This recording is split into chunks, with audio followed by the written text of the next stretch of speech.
Fixing your credit doesn't have to take years. In fact, you can speed it up by 3x if you know the right moves.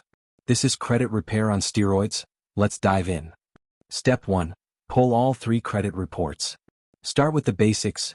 Get your reports from Experian, Equifax, and TransUnion. You can grab them free from annualcreditreport.com. Why all 3? Because each one might have different info, and you need the full picture. Step 2. Scan for errors. Look for anything that seems off. Wrong addresses, duplicate accounts, accounts you never opened, incorrect late payments. Even small errors can hurt your score. Step 3. Dispute like a pro. Found an error? Dispute it immediately. You can do it online or send a certified letter with proof. Keep copies of everything. Credit bureaus have 30 days to investigate. Don't wait. Step 4. Use Rapid Rescore.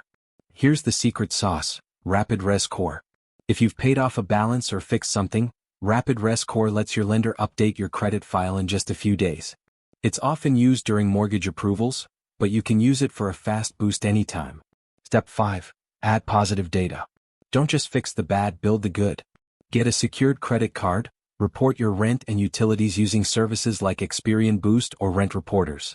Every positive account helps improve your credit mix and score. Bonus tip: lower your credit utilization. Pay down those credit card balances. Aim for under 30% or better yet, under 10%. That single move can boost your score fast.